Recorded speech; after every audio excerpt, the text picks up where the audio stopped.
Bonjour, bienvenue sur 100 langues de bois. Une semaine en somme fatidique s'achève pour le Bénin. La session extraordinaire convoquée à l'Assemblée nationale a passé le clair de son temps sans atteindre les objectifs poursuivis. Le consensus version parlementaire tant attendu se déchire entre la majorité et la minorité parlementaire. Les uns laissant suggérer, sans le dire à haute et intelligible voix, la révision de l'article 80 de la Constitution du Bénin. Les autres jurant ne jamais concéder cet amendement de la loi fondamentale, indiquant plutôt le code électoral et la charte des partis politiques, dont ils recommandent une opération chirurgicale, à défaut de leur ôter la vie. Dos à dos, mouvance et opposition se sont séparés. Un dernier round s'annonce pour ce lundi. Un autre combat jouait aussi un dernier round loin du Bénin, à Arusha en Tanzanie. Un David contre Goliath, qui vit Goliath sans remettre à l'arbitrage des juges de la Cour africaine des droits de l'homme et des peuples. Si au pays de David, son lance-pierre n'a pu avoir raison de Goliath, le coup fatal pourrait être celui des juges d'Arusha qui, à l'unanimité vendredi dernier, criaient à Goliath que le plus fort n'est jamais assez fort pour être toujours le maître s'il ne transforme sa force en droit et l'obéissance en devoir. Il faut casser la décision de la Cour de répression des infractions économiques et du terrorisme et annuler tous ses effets. De sa gîte parisienne, Sébastien Ajavon s'en réjouit. C'est quoi accuser avec. Plus à craindre 20 ans d'emprisonnement et les amendes. Goliath, ou du moins Patrice Talon à la tête du Bénin, qui n'était pas prêt à faire respecter la suspension prononcée par la même Cour en décembre dernier, serait-il prêt à faire ravaler à la criette ces 20 ans d'emprisonnement prononcés, renoncer à toute poursuite contre Sébastien Ajavon et lui payer des réparations que la Cour africaine des droits de l'homme et des peuples entend prononcer plus tard? Géraldo Gomez, bonjour. Bonjour Saturne Jossou. Vous êtes le secrétaire général adjoint chargé des questions stratégiques du Parti Union sociale libérale. Avec vous, nous allons aborder les deux questions d'actualité que j'ai soulignées, commençant par ce qui certainement vous réjouirait à l'Union sociale libérale. Comment avez-vous accueilli la décision de la Cour africaine des droits de l'homme et des peuples du vendredi dernier? Écoutez, nous l'accueillons comme une très très bonne nouvelle. Une bonne nouvelle pour le président Sébastien Ajavon et sa famille biologique d'abord. Une très bonne nouvelle pour ses salariés, ces sociétés qui sont concernées dans cette décision également. Une bonne nouvelle pour le Bénin, pour le droit. Parce que on va dire qu'enfin, le droit a été rétabli sur ses bonnes bases. Et c'est de cela que le Bénin, tout le peuple béninois doit se réjouir. Vous parlez de ces sociétés parce qu'à la Cour africaine des droits de l'homme et des peuples, il s'agissait de cette radio Soleil FM. Il s'agit de Soleil FM, il s'agit de Sika TV également. Avait été suspendu, et Sika TV aussi. Tout à fait. Donc c'est une très bonne nouvelle pour toutes ces entités, toutes ces personnes, toutes ces personnalités qui sont concernées à travers cette décision, parce que la décision est très étayée, très précise et aborde tous les points qui ont été soumis à cette Cour africaine des droits de l'homme et des peuples.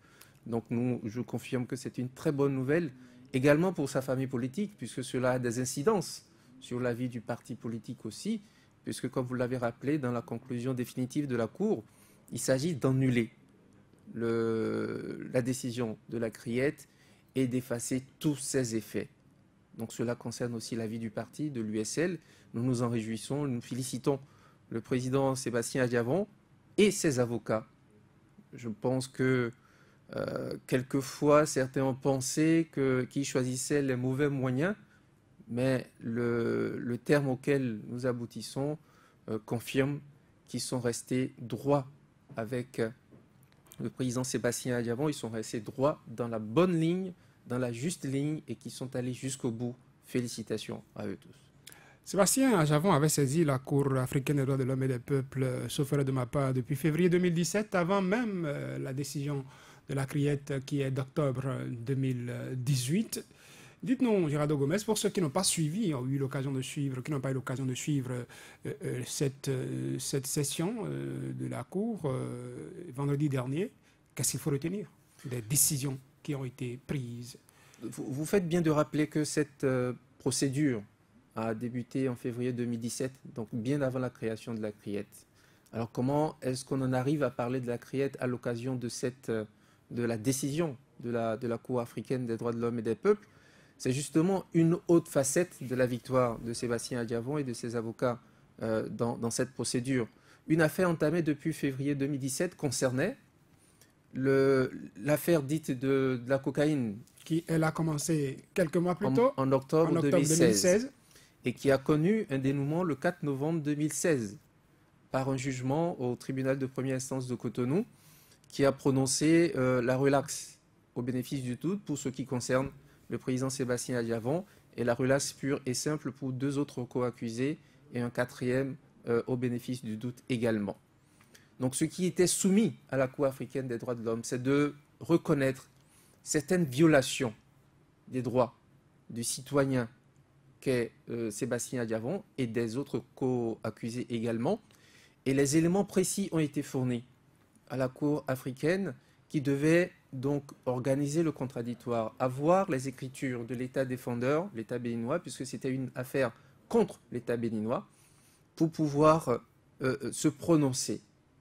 Nous étions dans cette procédure où ce qui était querellé, c'est de reconnaître le droit à l'égalité devant des moyens, l'égalité devant la justice, la protection, la liberté, ainsi de suite. Et pour ce qui concerne les sociétés évoquées, Socotrac, Soleil FM et Sika TV qui se sont rajoutés après, ce sont autant d'éléments que la procédure a connus au fur et à mesure que les décisions se prenaient.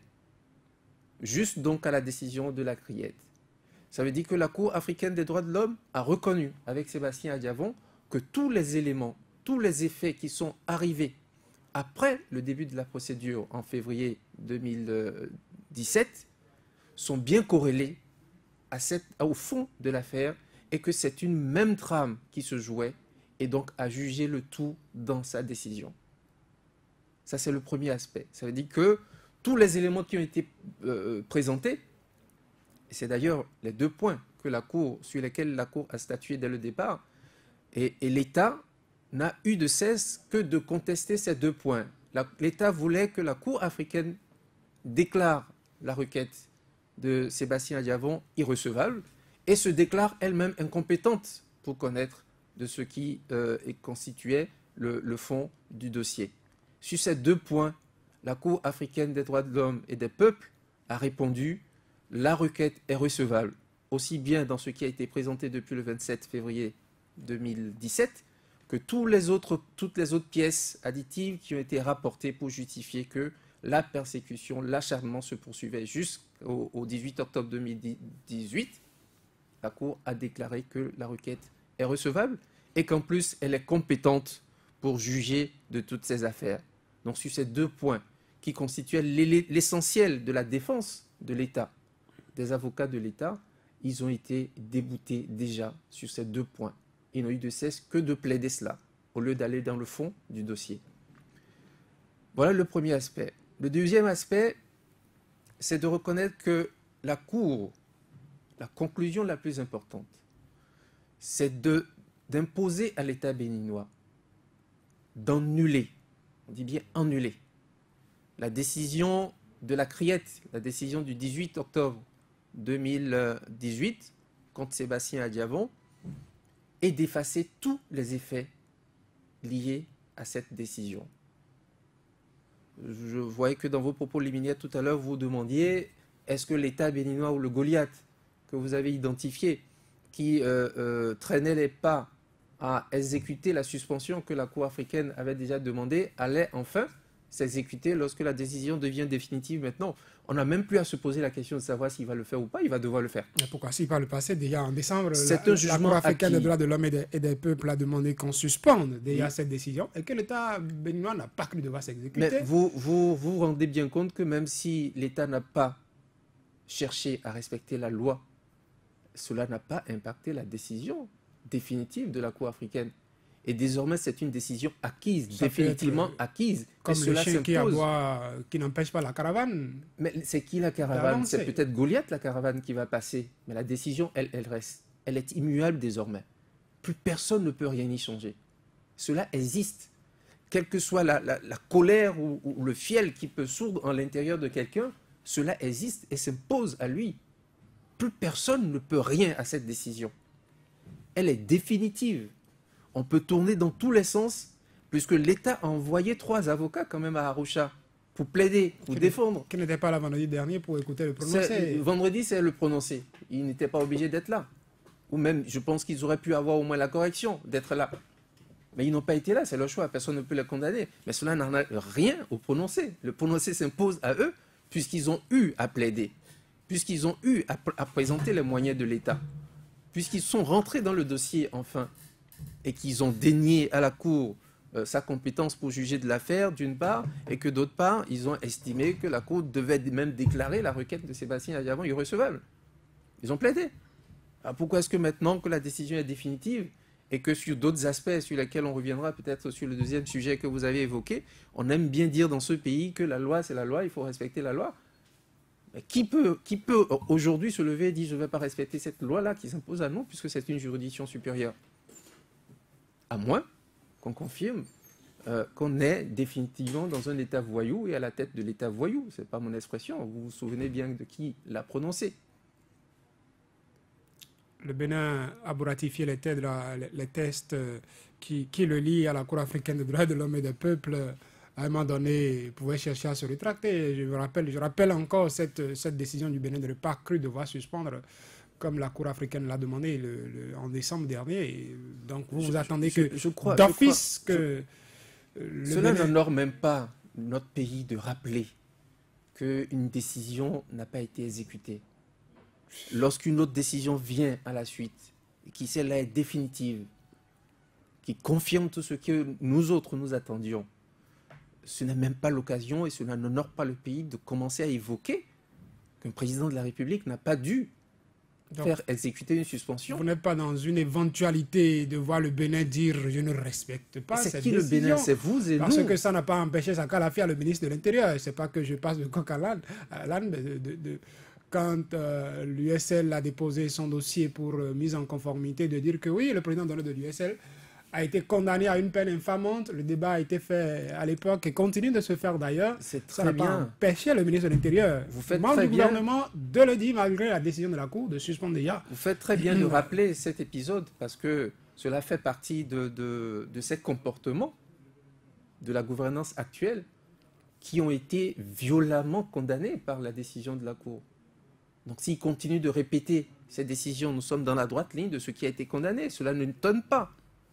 Et cette décision vient donner raison à nous, à l'USL, qui disions que cette décision n'était pas encore définitive et qu'on ne pouvait pas l'évoquer pour pouvoir dire qu'il faut que le président d'honneur de l'USL ne soit plus Sébastien Adjavon et autres. Nous venons d'avoir une confirmation que c'était un alibi, une décision politique pour obtenir pour atteindre d'autres objectifs. Nous ne sommes plus dans le cadre du droit. Nous sommes en train d'instaurer une gouvernance qui ne respecte rien.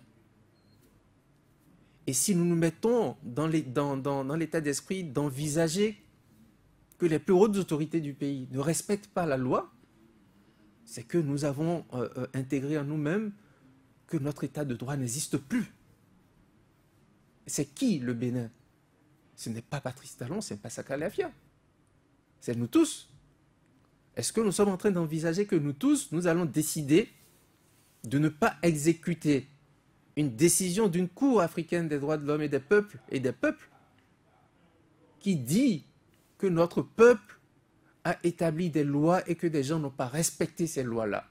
En principe, on devrait s'attendre à ça, que par exemple à l'Assemblée nationale, quand le Bénin entre-temps avait refusé de respecter la suspension prononcée par la Cour africaine des droits de l'homme et des peuples, que les députés interpellent le gouvernement pour dire mais comment se fait-il qu'une décision d'une Cour suprême qui s'impose aux juridictions nationales. Certains députés l'ont fait, d'autres, comme à l'habitude, ont non seulement les yeux fermés pour voter les lois, mais apparemment ont aussi les oreilles fermées pour entendre leurs collègues et pouvoir porter plus haut ces alertes qui sont portées par certains de ces députés.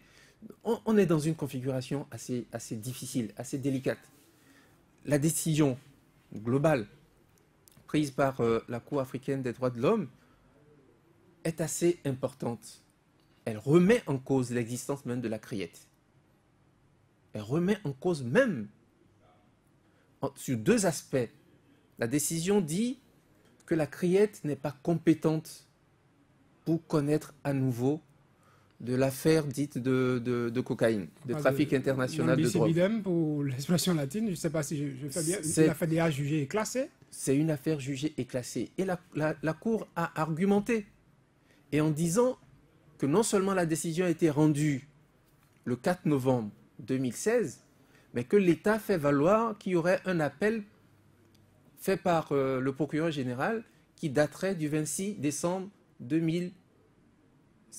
Est-ce que cela ne vient pas, je ne vous arrête pas, à résoudre un problème? Parce qu'à l'époque, lorsque les avocats de Sébastien Germain Adjavon ont dit qu'ils ont, oui, un certificat de non-appel qu'ils ont pu avoir au niveau du tribunal, beaucoup avaient dit que c'était un faux document, que ça n'existe nulle part. Beaucoup n'ont pas dit. Il n'y a que 2 ou 3 qui sont passés sur des plateaux télé commis à cette tâche pour dire que cela était un même faux. à l'international, je me rappelle Edouard Loco, qui était sur Africa 24 et qui a abordé la question. Il doit faire partie de ces 2 et 3. Autres qui remettaient en cause, qui semblaient remettre en cause. Oui, qui remettaient en cause et qui disaient que la crédibilité de ce document. Voilà. Donc, mais ils n'ont pas été jusqu'au bout en disant que c'était un faux. Ils se sont bien gardés de le dire, sinon ils s'exposaient.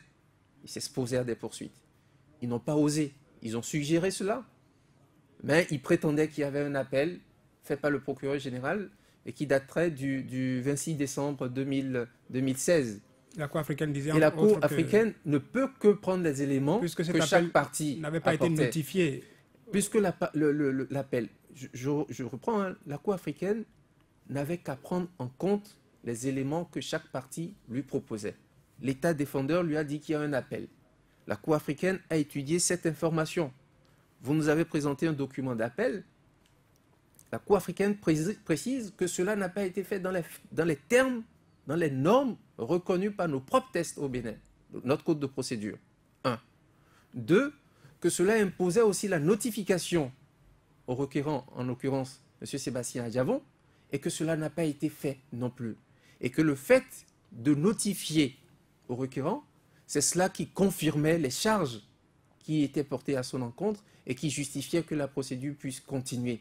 Et du fait de ne l'avoir pas notifié cet appel, cela vidait tout appel de sa substance juridique d'une part, et que d'autre part, à aucun moment, l'État béninois n'a pu lui apporter les preuves à la Cour que l'affaire, le fameux appel, a été enrôlé au niveau de la Cour d'appel pour pouvoir prospérer. Donc la Cour a constaté quand même que quand bien même l'État dit qu'il y a appel, l'État n'a pas pu lui apporter les preuves que l'État a fait les diligences nécessaires. Le procureur général a fait les diligences nécessaires pour que l'affaire soit enrôlée au niveau de la Cour d'appel et que l'affaire puisse continuer. Et que pour toutes ces raisons, on ne peut pas remettre en cause la décision obtenue par Sébastien Germain Adjavon et ses salariés le 4 novembre 2016 et que donc ce jugement est définitif et obtient le caractère de la chose jugée. Par conséquent, on ne peut pas en parler comme d'une affaire en cours dont la criette peut se saisir pour relancer une quelconque procédure. Cela a été clair. Et le deuxième aspect qui est encore plus violent, c'est que la Cour africaine des droits de l'homme et des peuples dit que l'article 12 de la loi qui a modifié notre organisation judiciaire et qui a créé la criette viole les droits du citoyen en ce sens que cela ne prévoit pas la double juridiction. Entre-temps, je crois, la Cour constitutionnelle avait juste déclaré un alinéa de cet article. C'est juste un alinéa.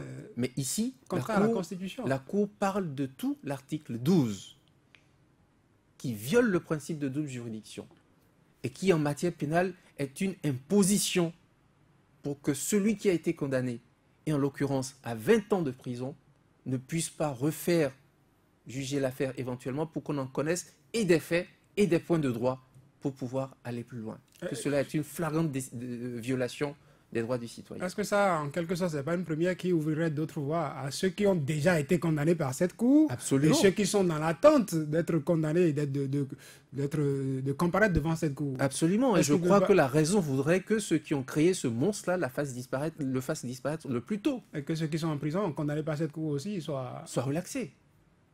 Il faut arrêter avec cette mascarade. C'est un précédent très grave pour notre système judiciaire. Au terme de cette décision, ce sont quand même 11 différentes violations qui ont été constatées et condamnées par la Cour africaine des droits de l'homme. 11 violations sur la même personne. Si ce n'est pas de l'acharnement, que ce soit sur le droit de la propriété, les libertés, la présomption d'innocence, où nous avions plusieurs fois dit, le président Adjavon l'a répété plusieurs fois, que les interférences des autorités administratives et politiques, et même quasi-judiciaires, sont de nature à porter atteinte à son droit à la présomption d'innocence tant qu'une décision n'était pas prise. On a entendu un commandant de la capitainerie au port qui, dans les premières heures de l'affaire, a fait une conférence de presse, a identifié un citoyen, l'a déjà condamné, a déjà estimé le montant. Vous parlez de Chilao? De Chilao, 9 milliards pour cette cocaïne. On a entendu d'autres autorités dire que c'est d'ailleurs toute la famille Adjavon qui est coutumière de l'affaire. On a entendu après la décision, même le président de la République revenir sur cette affaire. Il laisse supposer que ceux qui ont péché et qui devaient s'amender montent à Parakou. La Cour a retracé tous ces éléments et a confirmé que ce sont des violations, que la présomption d'innocence, le silence qu'on doit observer lorsqu'une procédure est en cours et lorsqu'un jugement est acquis, ne s'impose pas seulement aux juges, mais à toutes les autorités, que ce soit judiciaire, quasi-judiciaire ou administrative. Et donc il faudrait que nos citoyens, nos concitoyens, prennent conscience de cette réalité, que ce n'est pas seulement le juge ou les juges qui sont en cause dans une procédure à qui s'impose le devoir de réserve quant à la présomption d'innocence, mais c'est toutes les autorités administratives, politiques ou quasi-judiciaires qui se rattachent à l'affaire. Il faut qu'on fasse très attention aux déclarations. L'image de l'autre, son honneur a été entachée. Tout à fait. Ça lui a porté préjudice dans ses affaires. Cela a porté préjudice aux yeux de ses partenaires, mais surtout aux yeux du public en général. Et c'est l'expression même écrite par la Cour africaine. On reviendra sur cette question tout à l'heure, mais tout ça amène Sébastien Germain à réclamer 550 milliards. Sauf erreur de ma part. C'est ce que j'ai entendu à la Cour africaine des droits de l'homme et des peuples comme des dommagements. À mon avis, cela pouvait partir de 1 franc à l'infini. Combien vaut l'honneur d'un homme? L'État lui a demandé 1 milliard et quelques seulement à Sébastien Adjavon comme dommage. Mais l'État demandait des intérêts au titre de quoi? Alors que je viens de vous rappeler que la Cour énonce et condamne 11 différentes violations de l'État sur le citoyen, et c'est l'État qui se permet de réclamer 1 milliard. Quel titre? Puisqu'il a raison, Sébastien Germain Adjavon, désormais 550 milliards du contribuable. C'est 550 milliards du contribuable, oui. Mais je vous ai dit que ça pouvait aller à l'infini. Et il est temps que nous, contribuables, nous commencions à alerter ceux qui sont dans les administrations, ceux qui nous dirigent, pour qu'ils comprennent qu'ils ne sont pas là pour mettre en péril le denier public. Je crois une loi a été votée récemment à l'Assemblée nationale à propos, mettant ceux-là qui se rendront coupables devant les responsabilités qu'ils doivent assumer, je crois, sur Robert Guillon et autres à l'Assemblée. Écoutez, on va lire plus précisément cette loi, et si cette loi est efficace, ça veut dire que ce n'est plus nous, les contribuables, qui allons payer les 550 milliards, si c'est ce qui est accordé ultérieurement au président Adjavon, ça va être peut-être ceux qui ont fait des déclarations tapageuses, mettant en cause sa présomption et étant auteur des 11 violations dont je parle. Si c'est une loi qui s'applique et qui sera respectée, nos finances publiques seront sauves. On va pouvoir aller taper dans les poches de ceux qui ont enfreint la loi, qui ont alimenté cette affaire depuis le début jusqu'à maintenant. et qui continue de faire la sourde oreille à la restauration du droit. On va pouvoir y aller. Géraldo Gomez, en même temps que l'affaire était pendante devant la Cour africaine des droits de l'homme et des peuples, après la décision de la CRIET, comme pour respecter le couloir de ce que prévoient les juridictions au plan national, les tests au plan national, la Cour suprême a été saisie pour cassation. La décision de la Cour africaine des droits de l'homme et des peuples annule-t-elle la procédure en cours devant la Cour suprême? Ou est-ce que vous attendez encore quelque chose de ce côté? Mais c'est une procédure en cours, ça c'est une question technique que vous posez, je ne prendrai pas beaucoup de risques, mais au niveau de la Cour suprême, cela ira jusqu'à son terme, puisque la procédure est en cours. Est-ce que la décision est-ce que ce n'est pas vidé déjà? Je pense que les deux juridictions n'ont pas été saisies dans la même forme, donc il faut que la procédure aille à son terme au niveau de la Cour suprême, mais c'est vrai que la décision qui vient de la Cour africaine des droits de l'homme vient un peu vider, terminer toute cette affaire. Monsieur Sébastien Adjavon n'est pas coupable dans cette affaire de trafic international de drogue. Ses co-accusés non plus. Et en plus de cela, plusieurs violations ont été constatées. Voilà ce qui est arrivé. Présomption d'innocence, droit à la propriété, ainsi de suite. Tout cela a été retracé. La question est close. Et à partir du moment où c'est définitivement clos, toute personne qui remet en cause ce jugement s'expose à une opposition à l'exécution d'une décision de justice. Et cela aussi est réprimé. Une question logique, après avoir entendu tout ça, Sébastien Germain Adjavon rentre au pays quand? Mais il rentrera dès que les conditions seront remplies. Vous savez bien que nous sommes dans condition? un pays... La Cour a prononcé une décision qui... La Cour a prononcé une décision et a donné 6 mois. Non, pas, à l'État béninois. Pas pour que l'État s'exécute, pour que l'État lui fasse un rapport. Justement, je vais y arriver. C'est-à-dire que la Cour donne à l'État béninois de prendre toutes les mesures. Les mesures ne sont pas prises en 1 heure ou 1 journée ou 2 mois. Nous saurons l'apprécier. Nous attendons le rapport qui aura confirmé que toutes les mesures ont été prises et que tous les effets sont définitivement effacés. Mais c'est les avantages liés à cette décision dont bénéficie déjà dès maintenant Sébastien Adjavon ne sont pas subordonnés à la production de ce rapport. Dès maintenant, dès la précision, dès le prononcé de la décision, il a le droit de pouvoir le faire.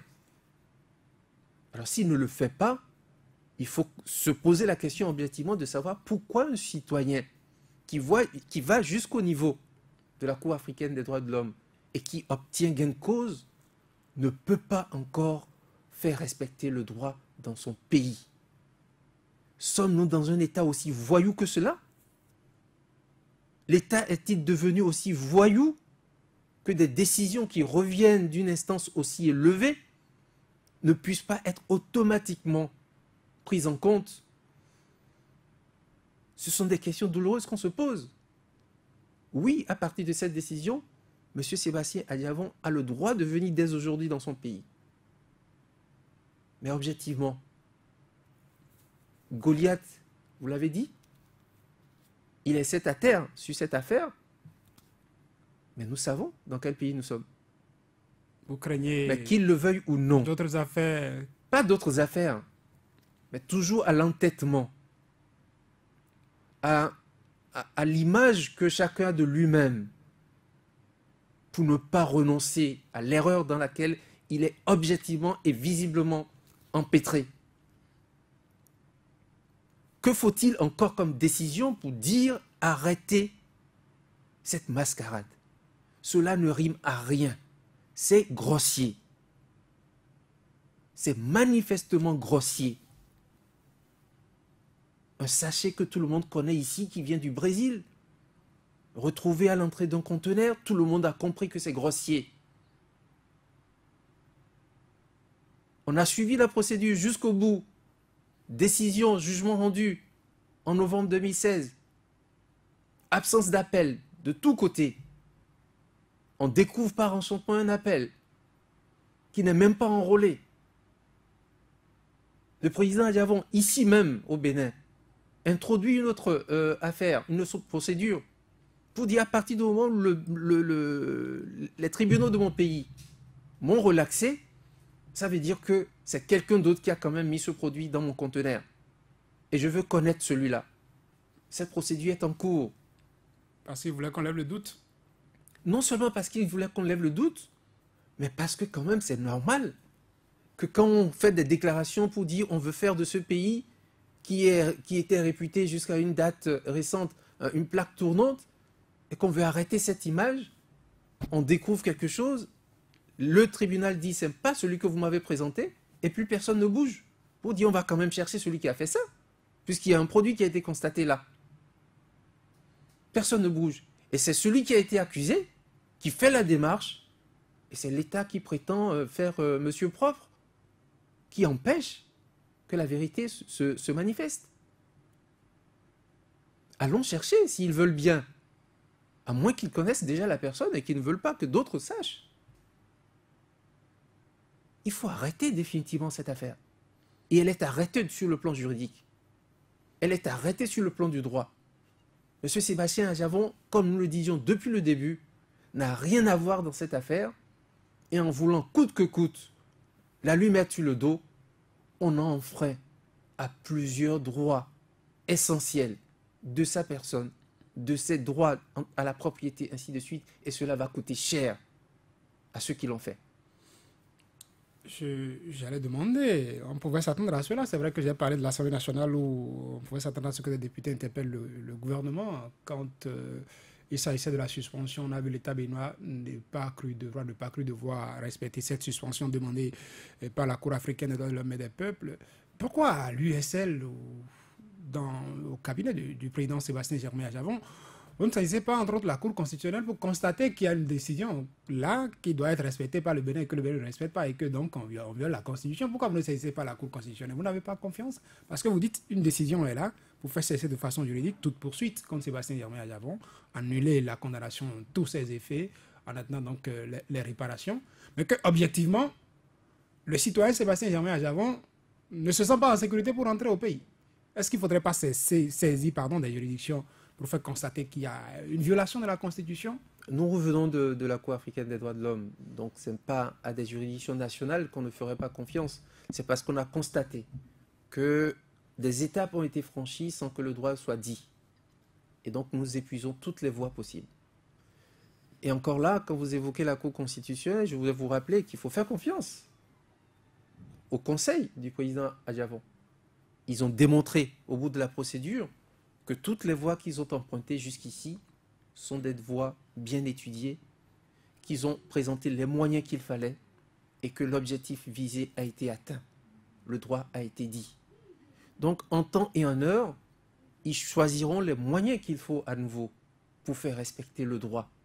De toute façon, comme je l'ai dit au début, cette décision, elle est là, irréversible. Plus personne, quelle que soit la colère que ça peut lui procurer, plus personne ne pourrait remettre en cause cette décision. Elle s'impose à tout le monde. Et ceux qui pensaient entacher l'honneur d'un homme en ont pour leur cause. Sébastien Adjavon est et reste un homme respectable, un nom respectable qui jusque-là n'a pas varié dans cette affaire sur sa version, sur sa position. Même au niveau africain, on vient de lui donner raison. Dans le cadre, en tout cas, des démarches qui sont en cours pour apaiser la tension qui est palpable dans le pays, on a entendu l'ancien président de la République, Nicéphore Dieudonné Soglo, au sorti d'une audience avec le président de la République, réuni la presse chez lui pour dire, entre autres, ce sur quoi il a échangé avec Patrice Talon. Il disait que le président de la République aurait promis faire prendre une loi d'amnistie pour que les Béninois qui sont à l'extérieur, pour ne pas dire ceux qui sont en exil, puisque chacun utilise le mot comme il veut. Mais les faits sont les mêmes. C'est que pour certains, il n'y a pas exil, pour d'autres, il y a exil, pour donc que reviennent au pays les Béninois qui sont à l'extérieur. Et ça dit que Sébastien Germain Adjavon n'est plus preneur, je ne dirais pas demandeur, mais preneur d'une éventuelle initiative tendant Ni preneur ni demandeur, c'était pas ça. À l'amnistie. Il va dire il n'en a pas besoin parce que désormais il est lavé, il ne demande qu'à... Je pense que le problème ne se situe pas à ce niveau. Des propositions ont été faites effectivement par le président Soglo lorsqu'il l'a rencontré, mais vous êtes aussi informé qu'il y a eu une deuxième rencontre. dont on ne connaît pas encore l'issue, sauf... dont les éléments ont été produits, puisqu'il y a eu un communiqué qui a oui. été signé qui informe que le président de la République l'a informé, que les engagements ou les éventualités qui avaient été évoquées avec lui ne sont plus d'actualité parce qu'il n'a pas réussi à convaincre les siens. Donc il n'y a même plus de sujet à débattre à ce niveau. Mais encore une fois, sur cette question, la décision de la Cour africaine vient terminer tout débat, que ce soit au niveau national ou international sur cette question. Monsieur Sébastien Adjavon est définitivement hors de cette affaire, même celles qui ont été créées ultérieurement à travers la criette et toute la procédure qui a été inventée pour pouvoir maintenir un suspense à leur niveau, mais c'était seulement à leur niveau. On l'a dit et répété, la Cour africaine donne raison à tous ceux qui ont critiqué, remis en cause l'existence même de la criette. Parlons à présent politique à l'Assemblée nationale. Il est un homme désormais politique, Sébastien Adjavon, opérateur économique. À l'Assemblée nationale, vous avez suivi ce qui s'est passé cette semaine à l'USL. Les députés qui se sont retrouvés pour trouver des solutions afin de sortir les législatives de l'impasse, qui jusqu'ici n'ont pu trouver la solution, chacun tirant le drap de son côté. Lundi prochain, demain, c'est le dernier rendez-vous de cette session extraordinaire à l'USL. Comment vous vivez déjà désormais ça, puisque, entre autres, l'honorable Léon Basile Rossi, qui était un œil de l'USL à l'Assemblée nationale, a rompu les bancs avec vous. Comment vivez-vous ça de loin désormais? Ou est-ce que vous avez toujours des entrées? Ben écoutez, l'Assemblée, c'est une représentation nationale. Tout le monde a toutes les entrées à l'Assemblée. Donc, ce n'est pas par le quota de députés qu'on aurait droit de savoir ce qui se passe à l'Assemblée. Nous savons tout ce qui se passe. Vous avez la possibilité de faire passer vos propositions par Léon Basile Rossi, maintenant qu'il n'est plus... On a la possibilité de faire passer des propositions par tous les députés de la minorité parlementaire. Et nous nous revoyons toujours avec tous les députés de la minorité parlementaire. Même avec l'honorable Léon Basile Rossi? Avec tous les députés. Vous pensez qu'il n'est plus des députés de la minorité parlementaire? Il en fait partie. Donc nous nous voyons avec tous les députés de la minorité parlementaire pour continuer le débat avec les partis politiques de l'opposition pour savoir comment nous comporter. Et je voudrais vous donner acte du fait que vous avez rappelé que la session extraordinaire en cours s'achève lundi, demain. Et donc, cet élément principal remet en cause la posture désagréable, déplorable des députés de la majorité qui, sans attendre le thème de cette session, ont cru devoir faire un coup d'éclat à travers une déclaration de rupture. Puisque vous montez les enchères au sein de l'opposition. Quelles enchères? Vous montez les enchères. Quelles enchères? Il faut abroger le code électoral, abroger l'achat des partis politiques. C'est ce qui a transparu dans leur déclaration? J'ai entendu les gens le dire à l'Assemblée comme... Non, je parle de la déclaration des députés de la majorité. Ils ont fait une déclaration pour rompre le dialogue. Qu'est-ce qu'ils ont évoqué dans cette déclaration? C'est ça qui est important.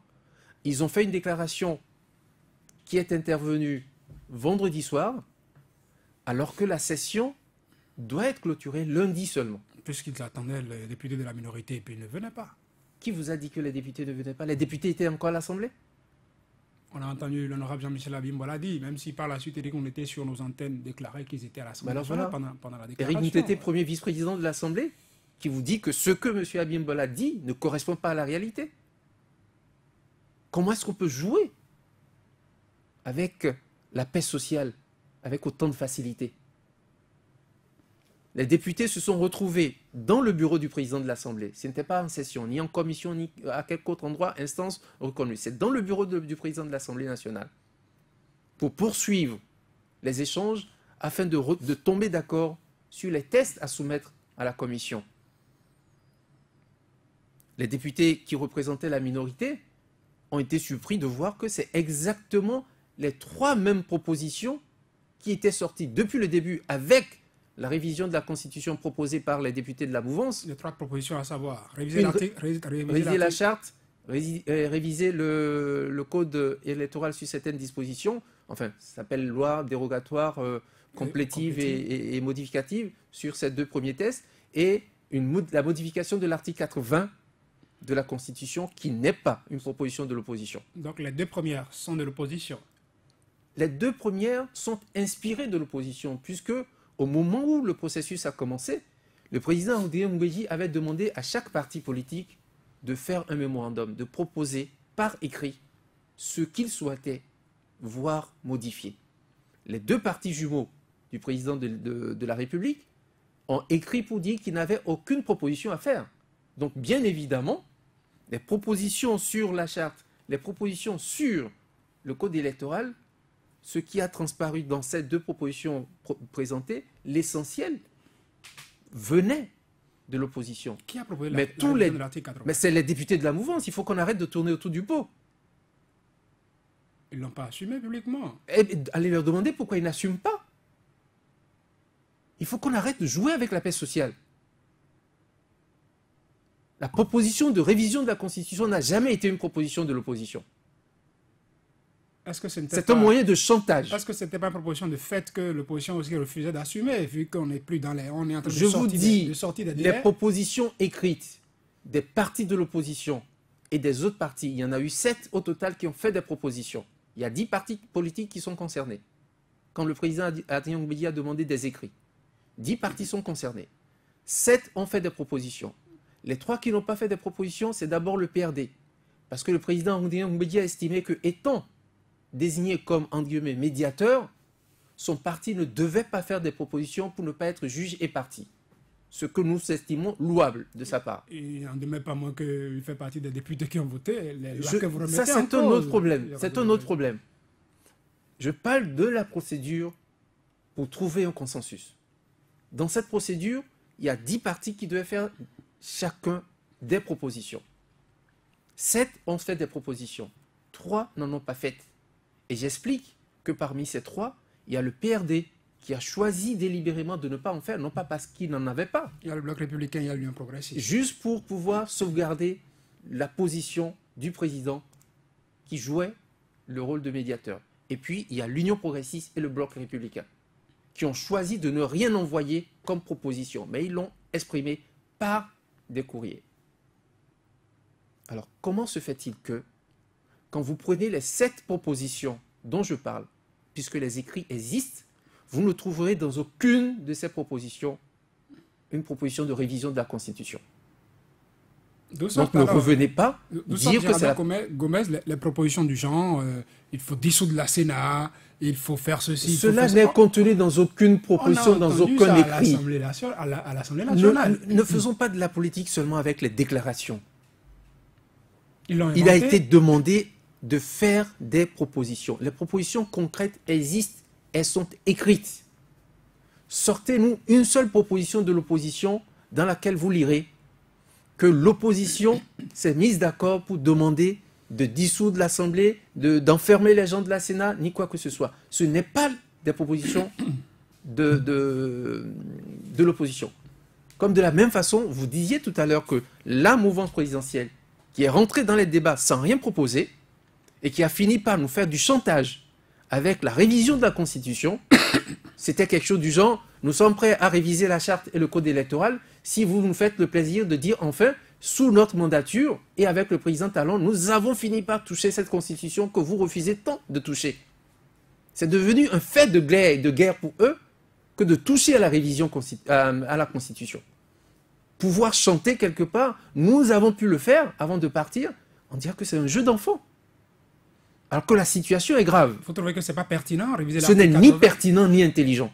Mais nous sommes en train d'aller vers la fin de mandat sans qu'on ait trouvé de solution. Mais qui vous a dit? Je vous dis que dans les propositions de l'opposition, il y a un calendrier qui a été proposé avec une élection qui pouvait se tenir le 12 mai au plus tard. Et vous pensez que les propositions de l'opposition sont les meilleures? Il n'y a pas mieux qui pourrait venir d'ailleurs. Mais qu'on fasse des propositions concrètes en face. Que Ceux qui demandent de modifier l'article 80 n'ont pas fait une proposition de calendrier pour qu'on évalue. Ils disent, entre autres, avant que Maître Adrien Ngouédi ne se retrouve dans cette posture, je crois, il disait à l'époque qu'il faut avoir du temps. Même il était déjà dans... Mais vous savez, on peut avoir du temps. Avoir du temps, cela ne veut rien dire. Il faut qu'on avoir du temps pour organiser les élections. Avoir du temps, ça veut dire quoi, concrètement? Pourquoi organiser les élections dans un mouchoir de poche et après se retrouver avec des contestations? Ce n'est pas un mouchoir de poche. Au 12 mai, que nous proposions, nous étions encore au moment où nous proposions, parce que ça fait 1 mois maintenant que ces propositions sont faites. Nous étions encore à 60 jours. C'est cela qu'on appelle mouchoir de poche, alors que ce sont encore les délais constitutionnels. Qu'on soit sérieux. Il y aurait combien de jours pour la campagne électorale? Il y aura toujours les 2 semaines. Le calendrier que nous avons proposé respecte les 2 semaines de campagne électorale. Il y avait dans le calendrier proposé par la Sénat d'autres activités. La Sénat a au total, je crois, 34 activités à dérouler dans son calendrier. Et nous avons pris activité par activité avec les délais qui sont proposés sur chaque activité. Il y a certaines activités dont nous avons évalué la mise en œuvre. Et avec des avis de techniciens, nous avons pu voir si certains délais sont compressibles ou pas. Et partout, cela a été possible. Sans toucher au délai de la campagne électorale officielle, nous avons pu proposer d'aller au maximum au 12 mai pour pouvoir faire ces législatives. Et la Sénat avait, dans son propre calendrier, envisagé 48 heures maximum pour donner les grandes tendances, comme la loi le lui recommande. Donc, au 14 mai, la Sénat pouvait donner les grandes tendances si l'élection avait lieu le 12 mai. Et donc, les débats étaient clos. Mais si on estime que nos propositions ne sont pas pertinentes, qu'on en fasse d'autres avec un calendrier cohérent pour nous dire voici pourquoi nous pensons que vous ne pouvez pas le faire au 12 mai. Nous n'avons rien. Nous n'avons que le chantage de la modification de l'article 80 de la Constitution pour nous dire il nous faut du temps. Mais du temps, ça veut dire quoi? Ça peut être une journée, ça peut être 10 ans.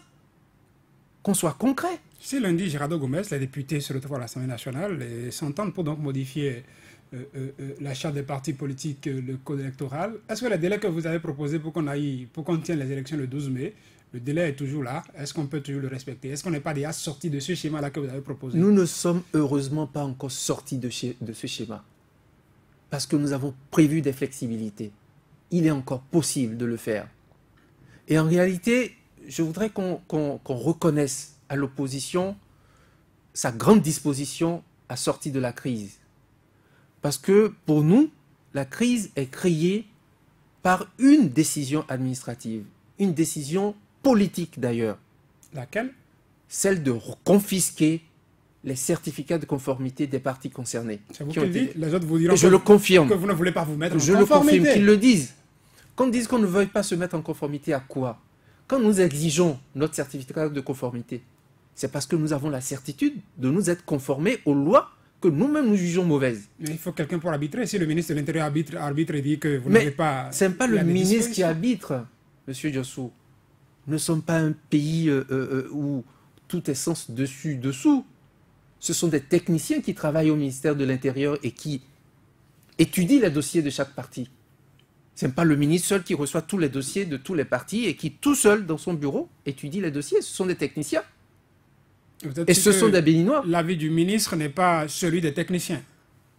Le ministre aurait dit autre chose que ce que les techniciens ont produit. Disons que c'est le ministre qui dit autre chose, pour être gentil.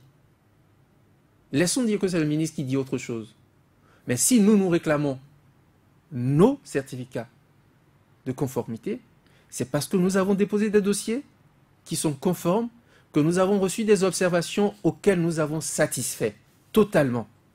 Et donc, il n'y a pas d'autres observations à nous opposer. À partir de ce moment, la loi impose à l'autorité administrative de délivrer un récépissé provisoire qui sera publié au journal officiel pour obtenir le récépissé définitif.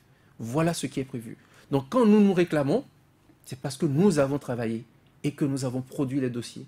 Ceux qui racontent pour se faire plaisir, juste pour cela, parce qu'ils ne se soucient pas du pays, que l'opposition a rêvé, a contesté, n'a rien fait, a dormi, et ne se serait pas conformé à la nouvelle loi.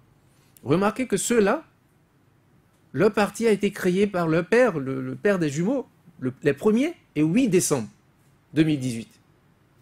Le premier... Patrice, on n'était pas au Congrès. Oui, son dossier est-il dans les dossiers qui ont été déposés pour le Bloc républicain? Faites-vous plaisir aussi. Pourquoi dites-vous qu'il est payé? Ce parti a été créé. Un parti privé du président de la République. Les membres fondateurs même de ces partis-là, on en connaît qui le disent. On ne va pas tourner autour du pot. Si les partis ont été créés... Ce sont deux partis créés. Ce sont deux partis créés par le président de la République. Ce sont deux partis créés. L'avez-vous vu au Congrès, Girado Gomez? Vous cherchez le président de la République au Congrès? S'il n'y est pas, les partis sont libres de dire qu'ils soutiennent X ou Y.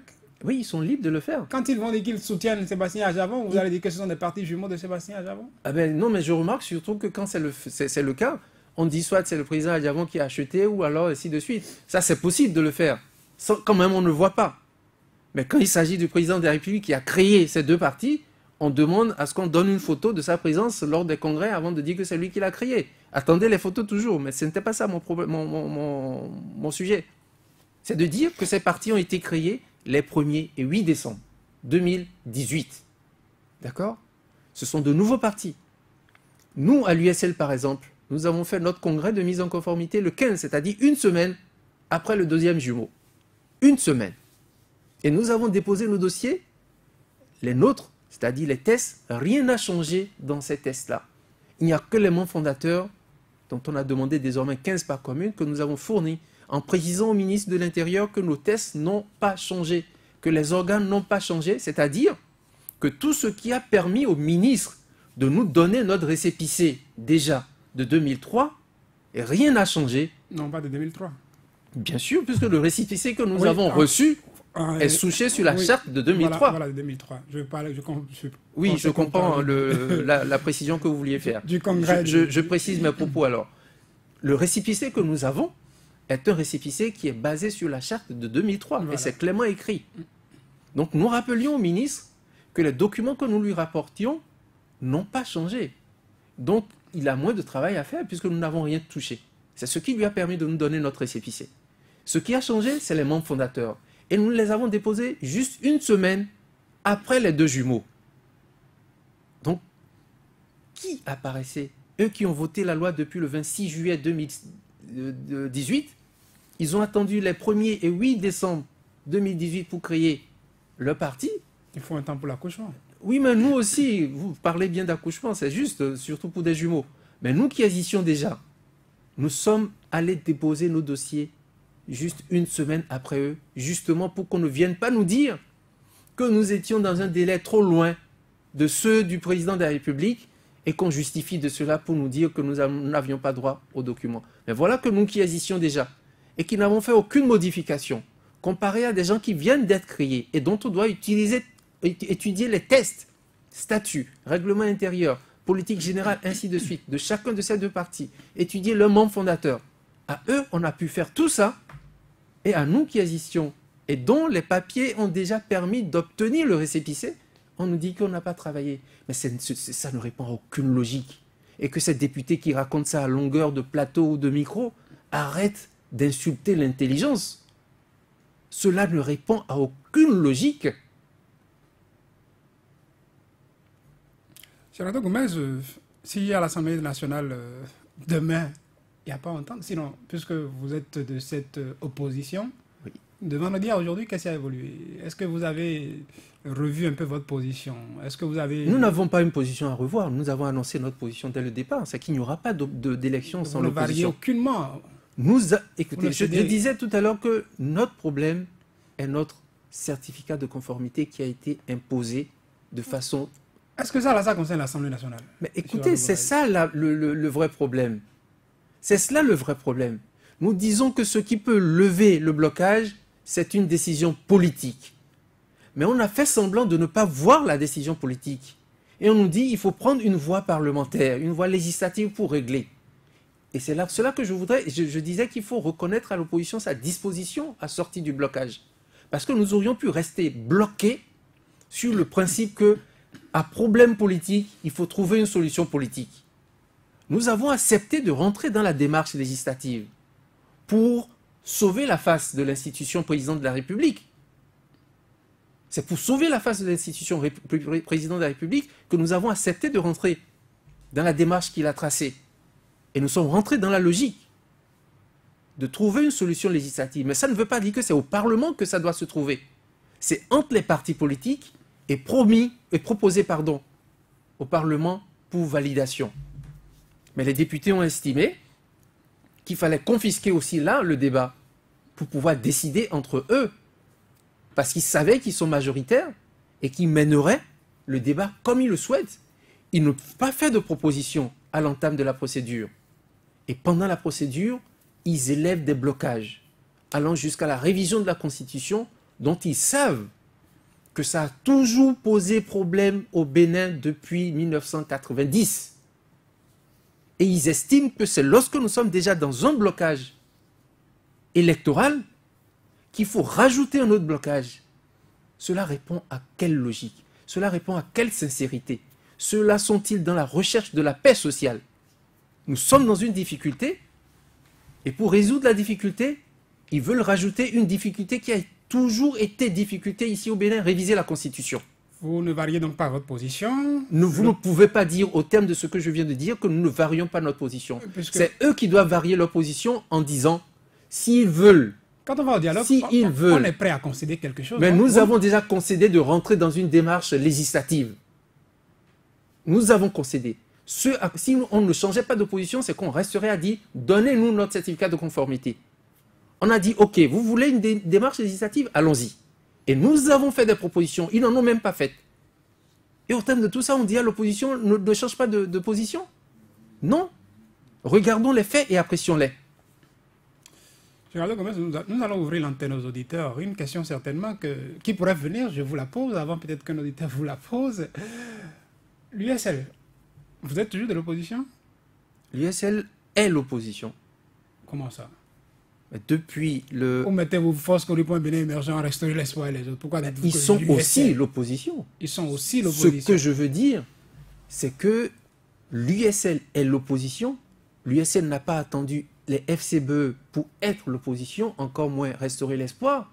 Et les uns et les autres n'ont pas attendu les autres composantes de l'opposition avant de se déclarer de l'opposition ou pas. Nous n'avons pas un quitus de l'opposition à aller chercher chez qui que ce soit.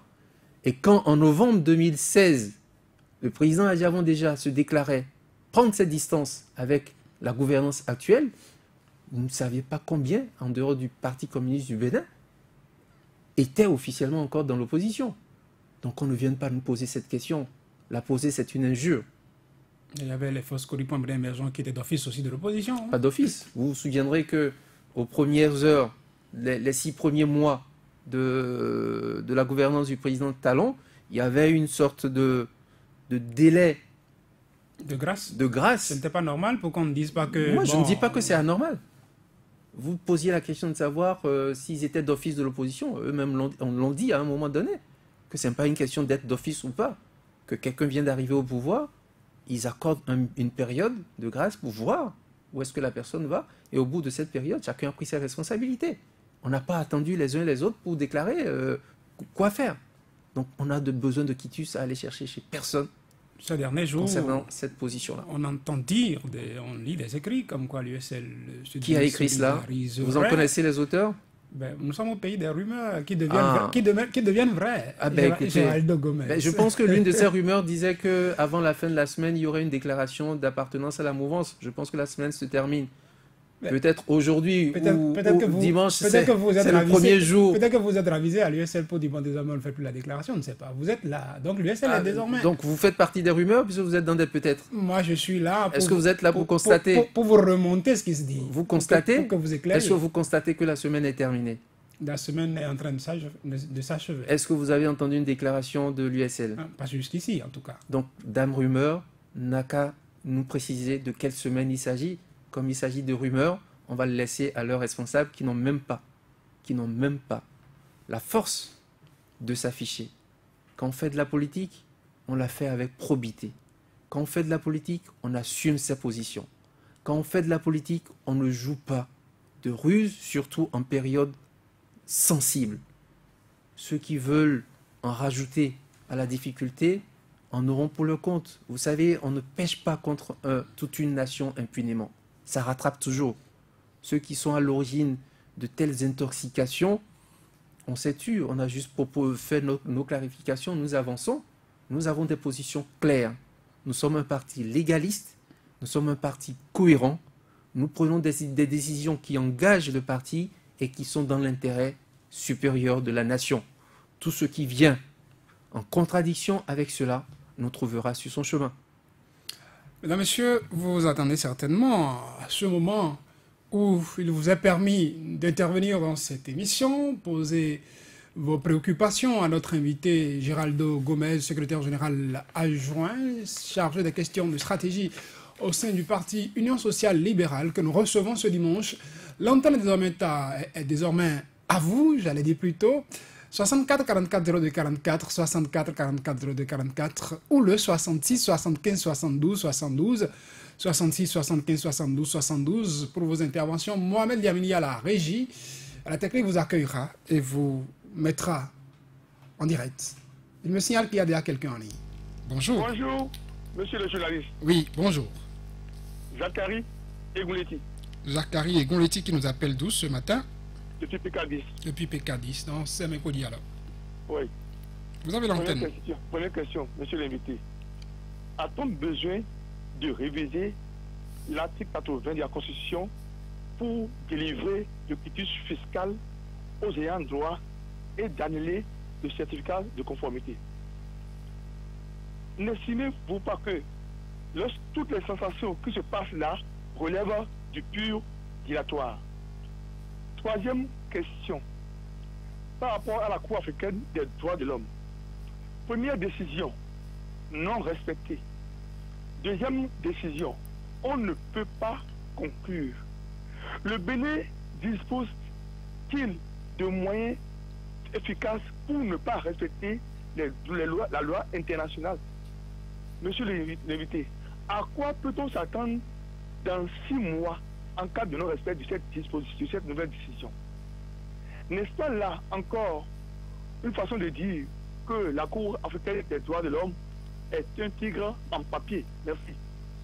Merci à vous, Zachary Egouleti. Un autre auditeur en ligne, bonjour. Oui, bonjour, monsieur le journaliste. Oui, votre nom, s'il vous plaît. Sébastien Nyonrosso. Monsieur Nyonrosso, vous avez l'antenne. Merci, monsieur Géraldo Gomez. Merci, pour vos monsieur explications très nettes. Et nous voulons aussi que ces explications soient données dans d'autres langues béninoises pour permettre aux peuples béninois de comprendre ce qui se passe. Ma première question, quel tort le président Sébastien Germain Adjavon a commis d'avoir soutenu le président Patrice Talon et tous ces dommages se causent contre lui aujourd'hui? Pour une seule personne, fermeture de parc, fermeture de télévision, fermeture de radio, piratage, blocage de comptes, pour une seule personne, alors qu'il y a des milliers de bouches qui mangent derrière cette personne. Est-ce que nos dirigeants reconnaissent Dieu car en faisant quelque chose à Adjavon, ce n'est pas Adjavon, mais ceux qui mangent derrière lui, ceux qui travaillent sur lui? Est-ce que le Bénin peut se développer comme ça? Deuxième question, est-ce que c'est parce que nos dirigeants ne payent pas de leur poche des condamnations des gens qui se permettent à faire des choses qu'eux-mêmes connaissent que ce n'est pas bien pour la nation? Troisième question, est-ce que la politique du Bénin aujourd'hui permet le développement du pays, a vu ce que les blocs sont en train de faire aujourd'hui à l'Assemblée nationale? Et ils bloquent les choses alors que le peuple a besoin d'une élection inclusive. Qu'en pensez-vous de tout cette démêlée à l'Assemblée nationale? Sébastien Nyonrosso, je vous remercie. Merci à vous, monsieur Nyonrosso. Un troisième auditeur, bonjour. Bonjour. Votre nom, s'il vous plaît. Arnaud Théodore depuis Akasato. Théodore Zanon. Salut l'invité. Je vous salue. Juste pour vous demander si, dans le cas où Adjavon revenait au pays, quelles seraient les dispositions à prendre pour que nous, population qui sommes derrière lui, pouvons le voir et collaborer avec lui pour que le Bénin puisse avancer, car nous avons besoin de celui-là, cet homme qui n'est pas au pays, mais continue toujours de nous soutenir. Merci. Merci. Merci à vous, Théodore Zanon. Vous parliez faiblement, j'espère que l'invité vous a entendu. J'ai bien entendu. Un autre auditeur, bonjour. Bonjour. Oui, votre Bonjour. Wanian Wilfried Wallis, Adibi. Monsieur Adibi, vous avez l'antenne. Bonjour, Monsieur Gomez. Bonjour, Monsieur Adibi. Et que vous inspire cette phraséologie, et que vous soyez frère ou ami du chef de l'État, il peut être dangereux pour vous à n'importe quel moment. Ensuite, il m'a fait sembler, entre-temps, tout au début de cette affaire de cocaïne, que certains avocats s'étaient constitués et en faveur du président Sébastien Adjavon, et M.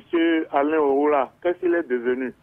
On ne l'entend plus parce que j'ai évoqué ce problème. Pourquoi? Parce qu'il a été un des avocats que j'ai estimé à travers sa verve. Il était tellement éloquent et maintenait tellement le sujet que vraiment, je ne l'ai plus entendu du côté d'avant, depuis 2 ans ou 3 ans. C'est fini.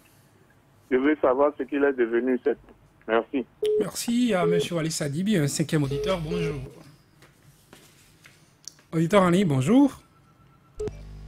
64 44 02 44 64 44 02 44 le 66 75 72 72. Bonjour. Oui, bonjour, mon journaliste. Bonjour, monsieur. C'est depuis Alada. Votre nom? Amidjogbe André. André Amidjogbe, vous avez l'antenne. Saluez-moi, votre invité. Je vous salue, monsieur Amidjogbe. Je lui présente toutes les félicitations pour le verdict de la Cour. Merci. Et aujourd'hui, est-ce que nous pouvons compter sur l'opposition aujourd'hui comme unie? Deuxième question. Et au cours des élections de 2016, certaines mauvaises langues disaient que d'abord qu'il faisait partie du plan B, et c'est ça qui avait chuté son résultat. Est-ce que ce n'est pas le même coup qu'on a voulu lui faire maintenant en disant qu'il est déjà à la mouvance? Donc moi je voudrais que déjà que vous preniez vos bâtons de pèlerin pour aller d'amour en amour pour expliquer cela à vos militants. Sinon, déjà sur le terrain, il y a trop de chantage. Voilà le conseil que moi je voudrais vous donner. Merci. 6e auditeur en ligne, bonjour. Oui, monsieur le journaliste, bonjour. Bonjour, monsieur. Anselme Pindior, depuis Calavi. Anselme Pindior, vous avez l'antenne. Ok, je salue votre invité. Bonjour, monsieur Pindior. Je voudrais vous poser deux questions. La première, est-ce que aujourd'hui, quelle qualification vous voyez à l'encontre de notre cours d'aujourd'hui? Est-ce que laquelle des cours? Laquelle des cours? La Cour constitutionnelle? La Cour constitutionnelle. Est-ce que on parle de la sagesse? Est-ce que aujourd'hui vous voyez, c'est-à-dire la sagesse de la Cour aujourd'hui? Est-ce que vous voyez, vous avez vu, vous avez constaté la sagesse à l'encontre de notre Cour d'aujourd'hui? Ce deuxième question, est-ce que si moi, Anselme Pindior, je me suis levé aujourd'hui, est-ce que je peux aller convoquer? Parce que si peut-être je n'ai pas eu la confiance de la Cour constitutionnelle de mon pays par rapport à ce qui s'est passé, ce que M. Tiando s'est levé pour dire qu'il y a la faute grave, la faute mineure, est-ce que je peux aller convoquer M. Tiando au niveau de la Cour africaine? Parce que si aujourd'hui, si la Sénat est en train de faire ces erreurs-là, est-ce que si je convoque M. Tiando, est-ce qu'on ne peut pas remettre en cause les élections de 2016 qui a fait venir M. Talon? C'est tout ce que je voudrais vous demander. Je vous remercie. Merci, à tout à l'heure. Anselme Pindior. On va prendre un avant-dernier auditeur. Un avant-dernier d'abord. Bonjour. 64 44 02 44 66 75 72 72. Bonjour. Nous les perdons au téléphone. On prend celui-ci avant de revenir. Bonjour. Bonjour, monsieur le journaliste. Votre nom, s'il vous plaît. Gildas Tchegina Nungo Porto Novo. Gildas Tchegina Nungo, vous avez l'antenne rapidement pour vos questions. Oui, et j'ai bien suivi votre invité tout à l'heure. Moi, je m'avais le dire quelque chose, quoi. Même si la Cour africaine des droits de l'homme et des peuples donne raison aujourd'hui à M. Diavon, moi, je souhaiterais que nos dirigeants d'ici, c'est vrai qu'on les a donné 6 mois maintenant, même après un an, il n'est pas le premier exilé politique. On a déjà connu dans ce pays qui a été est devenu ce que nous tous nous connaissons aujourd'hui. Nous, on n'a pas besoin de lui, même son corps, sa présence dans le pays avant de lui battre campagne. Maintenant, pour lui-même, sa propre sécurité, que nous nous disons ça, que nous ne comptons pas en mentir aujourd'hui sur nos gouvernants. Nous savons tous ce qui s'est passé avec certaines personnes après leur retour ici. Et même, ils ont un regret d'avoir revenu ici maintenant. Et nos gouvernants, ils sont capables de tout. Moi, je m'arrête là. Un dernier auditeur. Bonjour, monsieur le journaliste. Oui, bonjour. Million da Silva. Million da Silva, vous avez l'antenne. Je salue Soleil FM et je dis un petit coucou à votre invité. Bonjour, monsieur da Silva. Je voudrais savoir qu'est-ce que le président Adjavon attend pour actionner aussi la télécommande. N'est-ce pas le moment? Bien sûr, si certains, depuis l'exil, ont eu à actionner des télécommandes, c'est son tour maintenant. En quoi faisant, précisément? Vous avez compris. Ah, moi non. Que, en ce qui concerne l'installation du président Adrien Humbegi au perchoir, des télécommandes ont été actionnées. C'est son tour aujourd'hui d'actionner sa télécommande. D'accord. Il le faut plus tôt que tard. Je vous rends l'antenne. Merci, Million da Silva. Vous êtes le dernier que nous allons recevoir ce matin, Gerardo Gomez. En 10 minutes, on va faire l'effort de satisfaire les préoccupations de nos auditeurs. Je vous laisse déjà l'antenne. Merci beaucoup. Je remercie tous les auditeurs qui ont pu poser des questions et ceux qui n'ont pas pu, peut-être une autre fois. Zachary Eglueti qui demandait s'il était vraiment indispensable de réviser l'article 80. Pour délivrer le certificat de conformité. Non, je pense que dilatoire.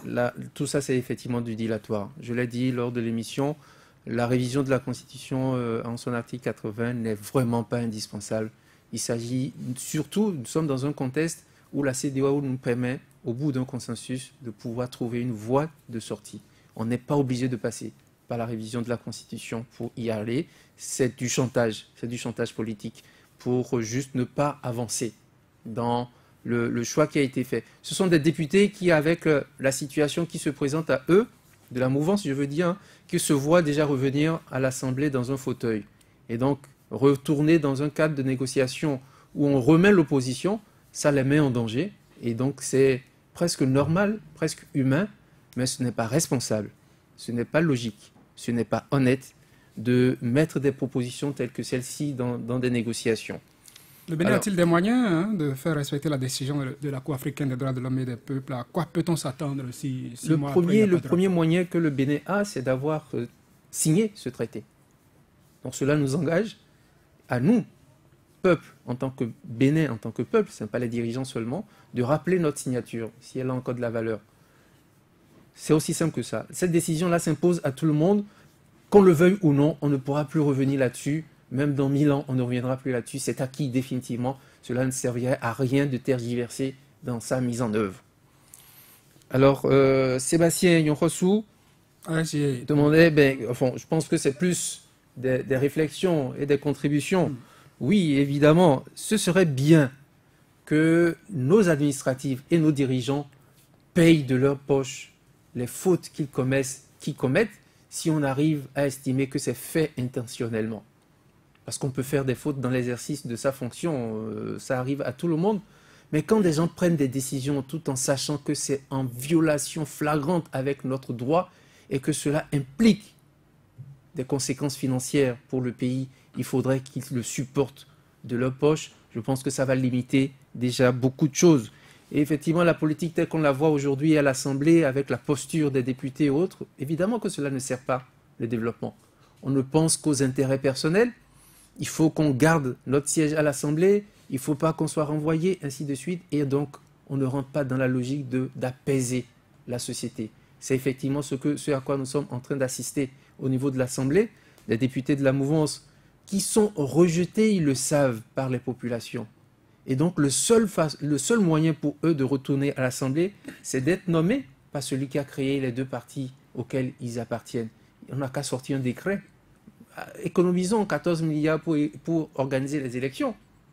Que le président sorte un décret pour dire « je nomme les 83 députés », ça va nous faire économiser 14 milliards, si c'est ce qu'on veut faire. Dans un on voudrait savoir dans quelle mesure rencontrer avant Sébastien Germain quand il serait de retour. Mais écoutez, je prendrai des moyens pour entrer en contact avec M. Zanou, sans avant même que le président Adjavon lui-même revienne au pays. Je pense qu'il a plusieurs autres façons d'entrer en contact avec lui et d'entrer en contact avec les instances du parti pour commencer à collaborer. Je voudrais le remercier pour cette intention particulière. Je pense que ça peut se mettre en œuvre assez rapidement. Frère ou ami, le président de la République peut être dangereux. Ça, c'est quelqu'un qui le disait, faut-il le préciser, que c'est Patrice Talon qui disait ça à l'époque, oui. de Boni Yayi, qui était président de la République. Qu'est-ce que vous pensez Je pense simplement que le président de la République dit beaucoup de choses qui s'appliquent à lui-même. Donc on va le constater, puisque aussi bien sur cette expression que sur le mot de gouvernance et de confiscation de pouvoir, il dit tout et on voit dans les faits que c'est conforme à ce qu'il dit. Je constate avec M. Adibi qu'effectivement, il dit beaucoup de choses qui sont conformes à ce qu'il pense. Je ne sais pas où il est. Je ne sais pas où il est. Je ne peux pas répondre. Où il est, je ne sais pas. J'ai cru entendre. Vous faites semblant de ne pas savoir. Non, je ne fais pas semblant. J'ai cru entendre, mais j'ai pas ça. Par contre, puisqu'il s'agit d'une personne précise, je n'ai pas la preuve qu'il appartient à un parti ou pas, mais on m'a dit qu'il est membre de l'un des deux partis créés par le président de la République. C'est ce que j'ai entendu. Et je l'ai vu sur une chaîne de télé, effectivement, être présenté comme représentant de l'un de ces partis. Voilà la seule chose que je sais. Je ne pense pas que ce soit un sujet majeur. Il a été avocat aux côtés de Sébastien Germain Adjavon au temps fort de ce dossier. On se rappelle à la brigade, à la compagnie à Cotonou, il était là pendant la garde à vue. Il était souvent devant les médias. Il faisait partie des avocats qui acceptaient d'accorder des interviews aux médias. Surtout, oui. Est-ce que mais il n'y avait pas que lui, il y avait la aussi, fonction politique. Il y avait aussi maître Jacques Migan. Donc, oui. Vous savez que chacun fait la trajectoire qui est la sienne. Mais ce n'est pas. Permettez qu'on réponde à des questions plus importantes. La trajectoire de quelqu'un, c'est sa trajectoire. On ne va pas lui en faire grief. On n'analyse pas la trajectoire politique, on analyse la profession. Non, je ne vais pas m'occuper de sa profession. Permettez. L'auditeur a voulu juste savoir où est-ce qu'il en est parce qu'il appréciait ses prises de position. Donc, sinon, c'est clair, il n'est plus en train de défendre Sébastien Adjavon dans ce dossier. Il n'est pas son avocat dans ce dossier. Il n'est plus. Donc, non, pas son... André Amidjogbe, est-ce qu'on compte sur l'opposition unie? Oui, l'opposition, il faut qu'on fasse une petite différence. Une opposition unie, ce n'est pas une opposition qui dit la même chose du matin jusqu'au soir. Nous sommes des partis, des partis autonomes. Si nous devions penser la même chose, même à l'intérieur d'un même parti, tout le monde n'est pas obligé de penser la même chose. A fortiori, lorsque plusieurs partis se réunissent pour défendre le même objectif. Le même objectif, c'est ce sur quoi nous aurons des discours communs et unis. Après, s'il y a des prises de liberté, chaque parti a son fonctionnement. Il ne faut pas refuser ça à un parti. Chacun est libre de prendre des positions précises sur des questions précises. C'est normal, c'est la vie d'un parti politique. Mais sur l'objectif commun, qui est de gagner l'Assemblée, de prendre possession de l'Assemblée pour transformer, pour revenir sur des lois scélérates qui ont été votées dans ce pays depuis 3 ans, ça, c'est l'un des objectifs communs sur lesquels nous ne varions pas. Aucun parti de l'opposition ne varie sur ces questions-là. Donc que M. Amidjogbe soit rassuré, on ne variera pas sur ces questions. Nous sommes réellement unis et constants sur ces questions de base. On n'a pas vu, soit dit en passant, l'USL, au dernier rendez-vous que Candidat Zanaï et RE ont pris avec les populations, on a quand même vu force que le point de l'émergence. Vous n'avez pas été invité, l'USL? On n'a pas été invité, mais encore une fois, ce n'est pas ça le problème. Qu'est-ce qui a été dit? C'est que s'il n'y a pas d'élection avec l'opposition, le pays risque de connaître des situations difficile. Et vous Et c'est notre position vous reconnaissez également. dans les propos de candidat Zanani. C'est notre position également. Voilà. Donc, il n'y a pas d'inquiétude à ce niveau, mais Sébastien, chacun peut prendre ses libertés. Avant plan B de Yahi, c'est ce qui a été dit en 2016. Aujourd'hui, l'USL serait plus de l'opposition. Est-ce que ce n'est pas la même chose qu'on reprend? Je vais encore remercier M. Amidjogbe pour le conseil qu'il fait en disant allez vite, dis aux militants ce qu'il en est. Et oui, on le fait, on va intensifier. Et c'est votre gentille dame rumeur qui fait cela. Et quand M. Amidjogbe relie cette information à l'information de plan B d'il y a 2016, je ne sais pas si c'est les mêmes auteurs. Il vous confirme qu'il y a des choses qui se font sur le terrain. Donc, oui, rumeurs que moi, ce qui m'intéressait à connaître, c'était l'identité de cette dame B. J'ai l'impression que c'est la même dame B qu'en 2016.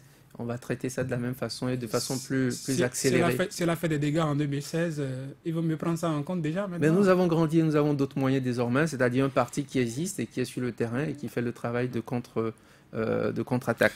Ensemble, Pendior, comment qualifiez-vous la Cour constitutionnelle?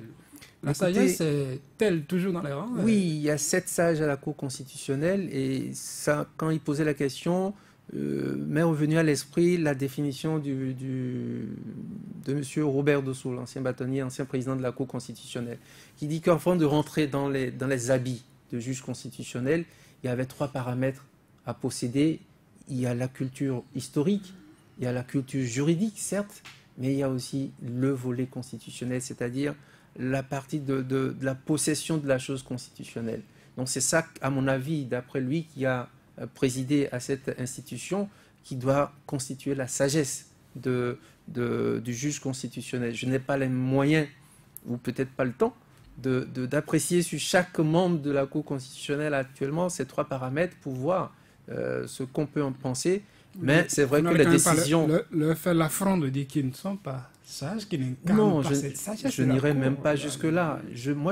La sagesse est individuelle. Le terme sage qui est proposé pour cette institution, c'est pour montrer que leurs décisions doivent être impartiales et prendre la hauteur suffisante pour que chaque citoyen s'y retrouve. Mais ces décisions ne sont pas exemptes de commentaires. On peut commenter, parce qu'une décision tranche toujours. Ça tranche dans un sens ou dans un autre, et il s'en trouvera toujours un qui ne soit pas satisfait de la décision qui aura été prise. Mais maintenant, il faut étudier les moyens utilisés par cette Cour. Et cela, tout le monde est en mesure de le faire. Nous avons constaté ce qui a été fait depuis que cette Cour a été installée. Nous avons les moyens d'apprécier. Avançons. Et elle a un mandat. Elle se bonifie. Elle doit se bonifier. Espérons que les décisions à venir correspondent encore plus à cette sagesse dont parle M.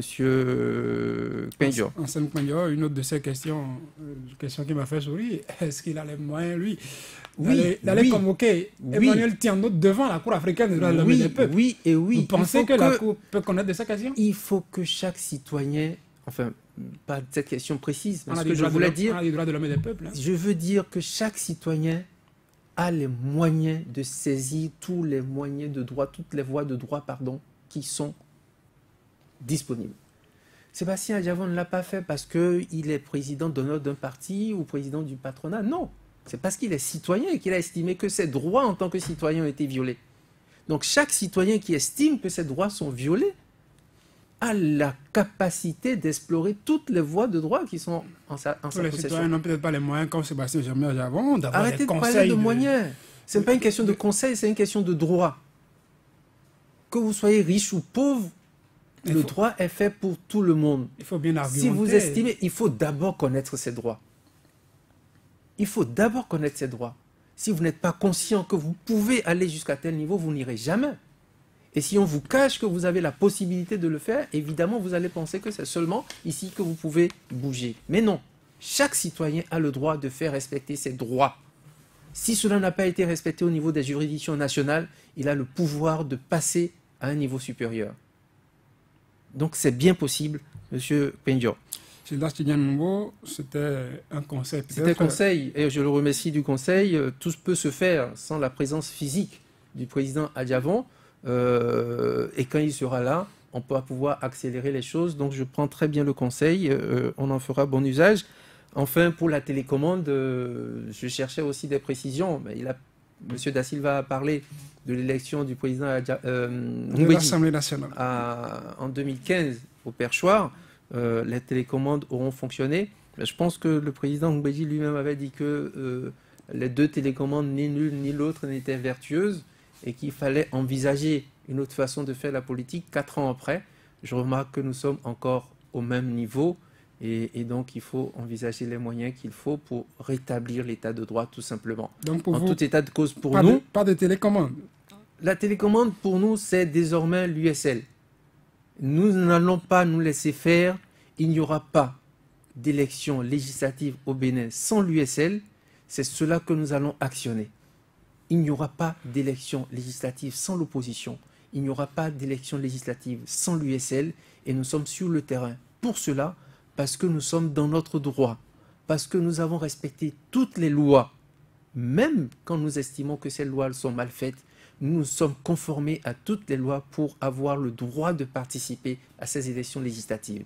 Que ceux qui pensent qu'ils vont faire un jeu amical ou un décret de nomination des députés, en dépit de tout droit, qu'ils sachent qu'ils se trompent, que les députés qui jouent le pourrissement, qui font du chantage politique pour ne pas trouver une voie d'issue à la crise préélectorale créée par leur propre fait, se ravisent assez vite. C'est eux qui ont la pression. Nous ne sommes pas pressés de voir le 28 avril ou le 12 mai arriver. C'est à eux la pression de savoir s'ils sont capables d'organiser des élections législatives le 28 avril prochain sans l'opposition. En sont-ils capables? Vous me permettez de prendre ces mots comme étant votre conclusion? Ben, écoutez, je pense que le temps est arrivé à son terme, donc je ne veux pas abuser de votre temps. Merci pour l'invitation. Voilà, mais si vous le permettez, c'est encore saluer cette décision qui concerne le président Adjavon, la décision de la Cour africaine des droits de l'homme, qui nous réinstalle dans le débat politique, l'actualité politique concernant les législatives. Vous voyez bien que l'USL n'a flanché nulle part pour pouvoir participer à ces élections législatives. Et encore une fois, je réitère, la mouvance présidentielle, le président de la République, sont-ils capables de risquer d'organiser les élections le 28 avril prochain sans l'opposition? C'est à eux que le peuple met cette pression, ce n'est pas à nous. Géraldo Gomez, merci. Vous êtes le secrétaire général adjoint chargé des questions de stratégie au sein de l'Union sociale libérale. Avec vous, on a abordé deux questions de l'actualité de l'Assemblée nationale, la recherche de solutions, de consensus pour les législatives et la décision de la Cour africaine des droits de l'homme et des peuples qui désormais a franchi Sébastien Germain Adjavon de toute condamnation. Absolument. Casse la décision de la CRIEL et demande que tous ces effets soient annulés. Mesdames, Messieurs, c'est tout pour 100 langues de bois de ce dimanche. Saturnin Yossou, c'était avec plaisir que j'étais chez vous. Merci de nous avoir suivis. Nos programmes se poursuivent sur Soleil FM, sur Sika TV, que vous avez désormais la possibilité de retrouver sur vos décodeurs Strong et autres. Merci de nous avoir suivis.